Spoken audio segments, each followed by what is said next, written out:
कि भाई ईवीएम को बंद कीजिए, हटाइए, बैलेट पेपर पर चुनाव कराइए। तब मशीन के अंदर बटन कोई भी दबाया जा रहा था तो पर्ची भाजपा की निकल कर आदिवासी के सर पे पेशाब कर दी जाती है, आदिवासी महिला को जिंदा जलाने का प्रयास किया जाता है, दलितों पर अत्याचार होता है, लेकिन फिर भी भाजपा जीती है। तो चुनाव आयोग से समय मांगा है, अगस्त से समय मांग रहे हैं, समय अगस्त से। हेलो दोस्तों, एक बार फिर से मैं आप सभी का बहुत बहुत स्वागत करता हूं। मैं इस समय देश की राजधानी दिल्ली में मौजूद हूं और इस समय एक बहुत बड़ा मुद्दा आ चुका है, ईवीएम हटाने का मुद्दा। ईवीएम को लेकर यहां पर राष्ट्रीय सम्मेलन किया गया, देश के कोने कोने से लोग यहां पर पहुंचे हुए हैं, अपनी आवाज़ उठा रहे हैं। हमारे साथ हैं साधना जी, जो राष्ट्रीय प्रवक्ता है कांग्रेस पार्टी की। आइए इनसे समझते हैं मुद्दा क्या है। मैम, ईवीएम को लेकर बार बार मसला आ रहा है, ईवीएम में क्या वाकई अब दिक्कत है? क्या बिना ईवीएम के कांग्रेस चुनाव नहीं जीत पाएगी? देखिए, बिना ईवीएम के भाजपा चुनाव नहीं जीत पाती। हम तो कह रहे हैं ईवीएम हटाइए। और जिस बात में अगर किसी को शक और दुविधा है लोकतंत्र के लिए, अगर लोकतंत्र को बचाया जा सकता है ईवीएम हटा के, तो बैलेट पेपर पर चुनाव कराने में दिक्कत क्या है? या फिर जो वीवीपैट की जो पर्चियां हैं वो हाथ में आए निकल के, उसके बाद उसे मतदान पेटी में डाला जाए और उसके बाद उनकी 100% गणना की जाए, ये मांग रही है। और इंडिया गठबंधन ने भी इसका सहयोग कर दिया है। दूसरी चीज़, एक ज़रूरी बात कि ईवीएम की बात क्यों उठ रही है? आप मध्य प्रदेश, राजस्थान, छत्तीसगढ़, मैं तो खुद प्रचार करने गई थी वहाँ की जनता, क्योंकि मध्य प्रदेश मेरा घर है बालाघाट में, आप वहाँ के लोगों से पूछिए तो लोग कहते थे भाई कांग्रेस आ रही है, मतलब भाजपा के विरोध में ही बोलते थे, क्योंकि वहाँ की जनता त्रस्त थी। जिस तरीके की अभी आप सिनेरियो परिदृश्य देख रहे हैं देश का, अंतर्राष्ट्रीय महिला पहलवान बेटियां संन्यास लेने की घोषणा कर रही हैं, पद्मश्री वाले पद्मश्री अपना वापस करने को उतारू हैं, पेट्रोल डीजल 100 के पार हो गया है, महंगाई बेरोजगारी पर किसी का कोई कहीं हाथ ही नहीं है। ब्रजभूषण शरण सिंह जैसे लोग पॉक्सो लगने के बाद गिरफ्तार नहीं हो पाते, उन्हीं के दोस्त यारों को फिर कुश्ती संघ का अध्यक्ष बना दिया जाता है। वो कहते हैं दबदबा कायम था और कायम है। उसके बाद निलंबन तब किया जाता है जब इन्हें लगता है कि जाट धर्म की रोटी सीखना कम हो जाएगी, जाट समाज में बात आ गई। तो ये सिनेरियो देख के आप मुझे बताइए, जिस लखीमपुर के अंदर गाड़ी से रौंद दिया गया किसानों को, वहां भाजपा जीत गई।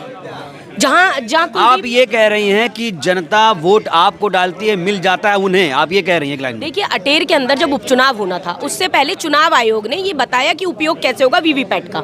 जब वो बता रहे थे तब मशीन के अंदर बटन कोई भी दबाया जा रहा था तो पर्ची भाजपा की निकल कर आ रही थी। कब का मामला है? ये 2017 का मामला है और इसमें चुनाव आयोग के द्वारा एक एक्शन लिखवाया गया और कलेक्टर के खिलाफ एक्शन लिया गया। पढ़िए, गूगल कीजिए इसको आप। तो ये मामला पहली बार नहीं, और जिन देशों ने बनाया वो देश इस्तेमाल नहीं कर रहे, विकसित देश इस्तेमाल नहीं कर रहे। तो हिंदुस्तान में अगर लोकतंत्र को जीवंत रखने के लिए कुछ लोग ये प्रश्न कर रहे हैं कि भाई ईवीएम को बंद कीजिए, हटाइए, बैलेट पेपर पर चुनाव कराइए, तो फिर उसमें दुविधा क्या है कि आपको अगर सांच को आँच क्या है? सांच को आँच नहीं है ना। लेकिन यही सवाल है कि कांग्रेस पार्टी हिलाई थी ईवीएम को।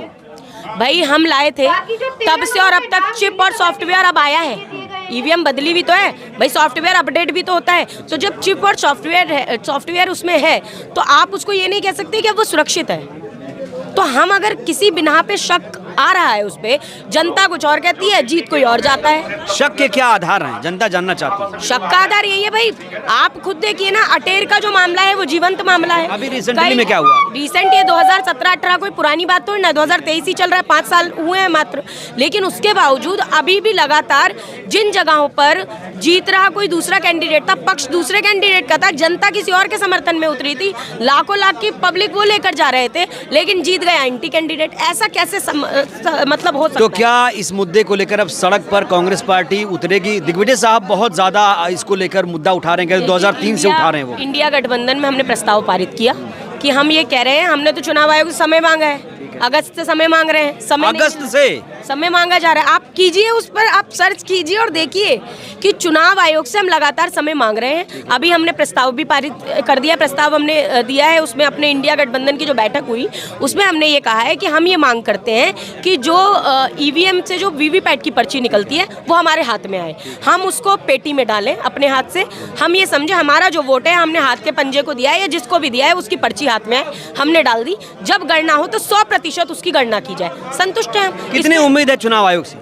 भाई अब उम्मीद तो सरकारी संस्थाओं से बेहद कम हो चुकी है हमें, जबकि लगातार जिस तरीके से देश में चल रहा है, कहीं ईडी छोड़ दी जाती है, सीबीआई दौड़ा दी जाती है किसी के भी पीछे, तो मुझे लगता है लेकिन हमारा लोकतंत्र में अभी भी भरोसा है। हम लोकतंत्र में हैं और ये देश सर्वधर्म समभाव के संविधान से चलेगा, संघ भाव के संघ विधान से नहीं, बीजेपी की बड़ी अम्मा आरएसएस के अहंकारी अरमान से नहीं। तो देश संविधान से चला है, संविधान से ही चलेगा। ये भाजपा के अरमानों से नहीं चलेगा, आरएसएस के अरमान से नहीं चलेगा। जातिगत जनगणना हमारा मुख्य मुद्दा है और रहेगा, और ईवीएम भी मुद्दा है और ईवीएम रहेगा। हमने तो पारित कर दिया भाई प्रस्ताव बैठक में। और दो ही मुद्दे अब बेरोजगारी, महंगाई तो आपका भी मुद्दा होगा, वो तो पहले से, वो तो सबका मुद्दा है। आज युवाओं के पास रोजगार नहीं है, महिलाओं के साथ अत्याचार है, आदिवासी के सर पे पेशाब कर दी जाती है, आदिवासी महिला को जिंदा जलाने का प्रयास किया जाता है, दलितों पर अत्याचार होता है, लेकिन फिर भी भाजपा जीतती है। एक सवाल उधर से आता है कि अगर ये लोग मध्य प्रदेश, छत्तीसगढ़, राजस्थान जीत जाते तो ईवीएम पर कोई सवाल नहीं खड़े होते, कि जब हारते हैं तभी ये मुद्दा क्यों, और अलग अलग समय पर अलग अलग लोग उठा रहे हैं। दक्षिण में भाजपा का सुपड़ा साफ है, तेलंगाना हम जीते हैं और अच्छे बहुमत से जीते हैं, लेकिन उसके बाद भी हम प्रश्न इसलिए कर रहे हैं क्योंकि आप मध्य प्रदेश गए थे क्या चुनाव में? माहौल क्या था? जनता के बीच में आप गए होंगे, आप तो पत्रकार हैं भाई, मैं भी पत्रकार हूँ पेशे से। तो जब हम जनता के बीच में, जनता कह रही थी नहीं शिवराज सिंह चौहान नहीं आएंगे, लाडली बहन का ये जो झुंझुना पकड़ा रहे हैं वो नहीं चलेगा। शिवराज जी तो ऐसे नहीं आए शिवराज जी, वो तो आना ही नहीं था, वो तो मोदी जी ने पहले ही कह दिया था वो नहीं आएंगे। मोदी जी ने तो कहा था ना कमल लड़ रहे हैं, वो तो वो चेहरा थे ही नहीं। लेकिन लोग लाडली बहना पे और किसी पे, ये तो खुद उनके भाजपा के नेता कह रहे थे लाडली बहना पे वोट नहीं मिला, मोदी जी पे वोट मिला। तो क्या मोदी जी मुख्यमंत्री बने हैं क्या वहाँ के? क्या राजस्थान के मोदी जी मुख्यमंत्री बन गए क्या? तो क्या मोदी की काट है कांग्रेस के पास? भैया काट जनता है, आज सीधी जनता त्रस्त है, और मोदी जी की काट कोई हमारा कोई व्यक्तिगत द्वंद्व नहीं है। मोदी जी से हमारे देश के आदरणीय प्रधानमंत्री हैं, हम सम्मान करते हैं, लेकिन वो अपने पद का सम्मान करना कब सीखेंगे? उपराष्ट्रपति जी युग पुरुष से तुलना कर देते हैं, महात्मा गांधी जी महापुरुष और मोदी जी युग पुरुष। युग पुरुष कौन थे? श्री कृष्ण भगवान थे। अब तो विष्णु के अवतार भी कहा जा रहा है। तो चंपत राय जी ने विष्णु अवतार कह दिया। तो मतलब अब मैं तो कह रही हूँ भाजपाइयों से कि फिर कानून ही पारित कर दो ना, कि लोकतंत्र खत्म हो, लूटतंत्र चालू हो, और फिर जितने भाजपा के सांसद, मंत्री, विधायक, सीएम,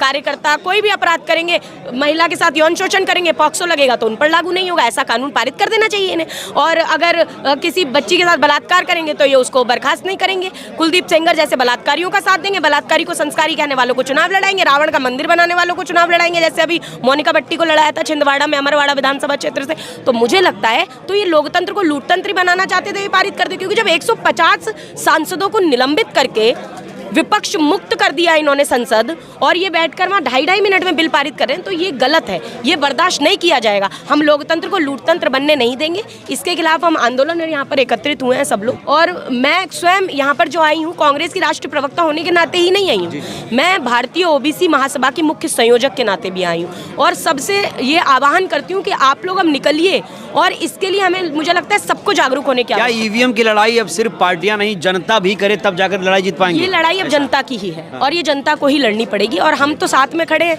लेकिन साथ में जनता का, जैसे उदित राज जी ने भी एक बात बिल्कुल ठीक कही कि आंदोलन अब इतने से नहीं होगा, अब जनता को साथ में लेना पड़ेगा, और हम आगे बढ़ेंगे और उसको पूरा करेंगे। एक आखिरी सवाल, राहुल गांधी भारत जोड़ो यात्रा करने वाले हैं, अगर ईवीएम का मुख्य मुद्दा राहुल गांधी उठा दें तो कहा जा रहा खेल पलट जाएगा। अरे ईवीएम का मुद्दा तो देखिए, खेल पलटने के, खेल तो वैसे ही अगर जनता सब एक हो जाए तो खेल तो पलटना ही है। और राहुल जी तो स्वयं, जनता तो आपको वोट दे रही है, आप कह रही हैं बिल्कुल, तो बिना ईवीएम के इस आंदोलन में, ईवीएम के खिलाफ जो आंदोलन है, इसमें भी जनता को बाहर निकलकर एकजुट होना पड़ेगा।